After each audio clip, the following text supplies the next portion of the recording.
Franklin, I'm using your favourite stand that can turn into all sorts of things.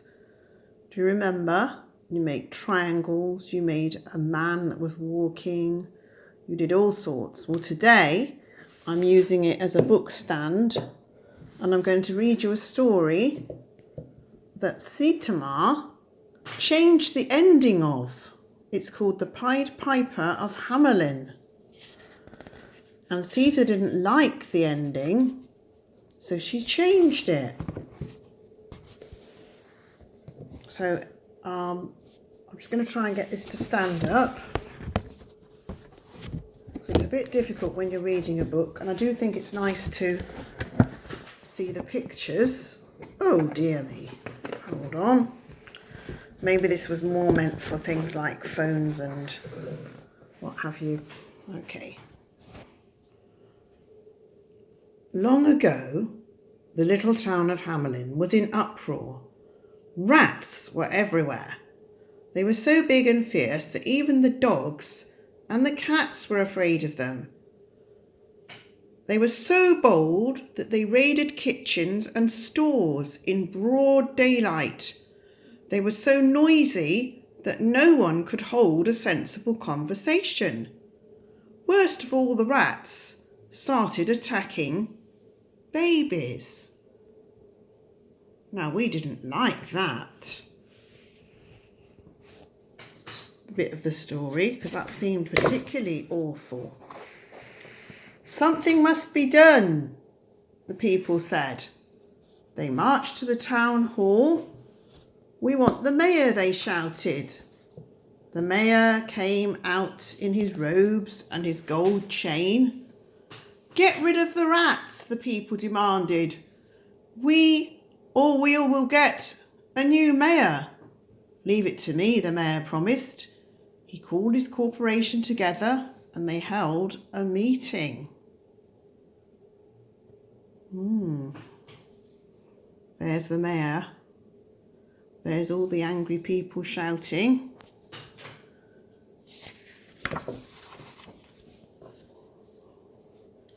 They talked and talked about traps and poison and rat catches.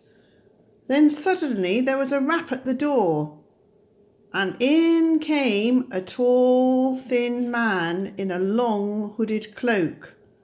Half was yellow and half was red. He looked like a jester, and he carried a pipe.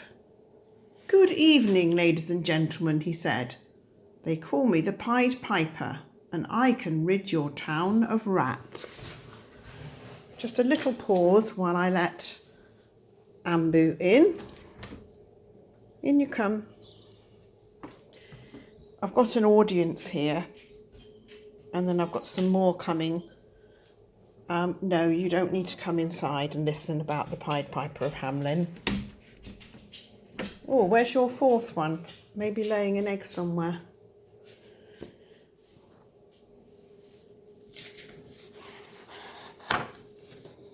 They gathered round and slapped him on the back. You can have anything, promised the mayor, if you can only get rid of the rats. 1,000 guilders is my usual fee, sir, said the piper. Cheap at the price, cried the mayor. When can you start? Tonight at moonrise, said the Pied Piper. He turned and went out.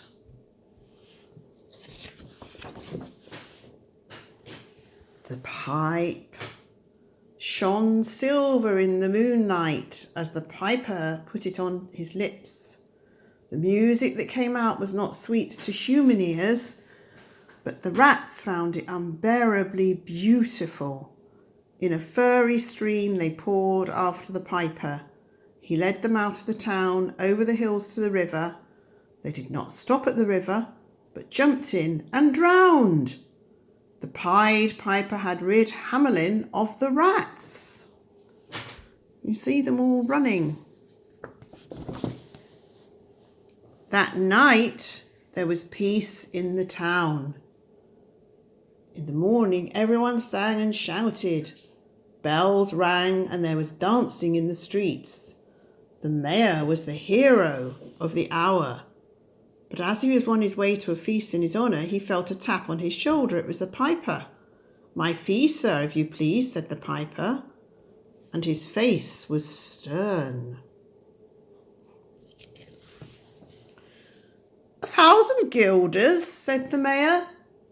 "Come, my good man, I was not serious, but I will not send you away empty-handed. Here, take 50 for your trouble." He felt he was in a strong position. After all, the rats had gone forever. The piper's eyes flashed. "Keep your 50 guilders, he breathed, "but you shall pay dearly for this."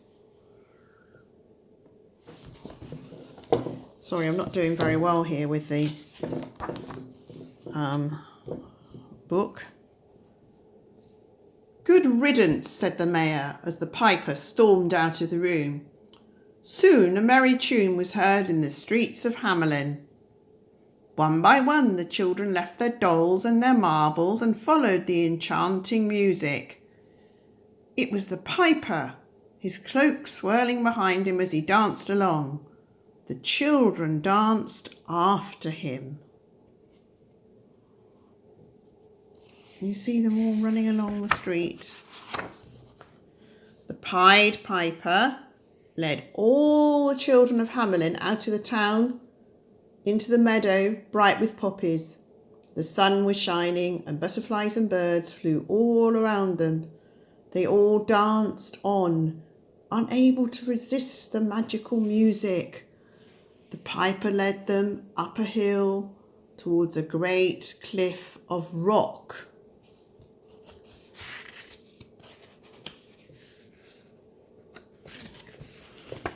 Can you see that beautiful butterfly there? Another one there. But now the townspeople were chasing after the merry procession. But the piper and the children were too swift for them. Suddenly the great rock opened like a door.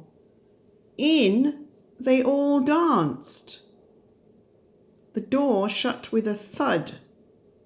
All that was left of the children was a faint echo of laughter and song. Not a child was left in Hamelin except one.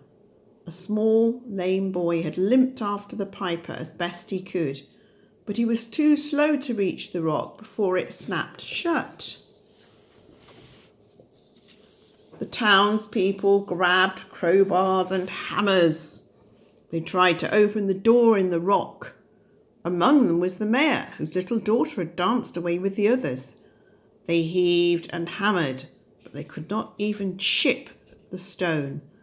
And not one of those children, or the Pied Piper, for that matter, was ever seen again. However, a lovely little girl called Sita, who is here holding her brother Krishna, decided to change the end of the story. So I wrote her words down. But they were seen again, for that matter. The mayor said, "Why don't we walk round the rock? Sorry I broke my promise." The mayor's children and all the other children were seen again in Hamelin town. The piper was seen again too. He piped all the way back to the street. I think I much prefer the happy ending. Thank you very much, Sita Ma, for giving us that lovely story. And look at that tiny little baby in your hands. Isn't he beautiful? Oh, we've got some growling in the background here in their dreams.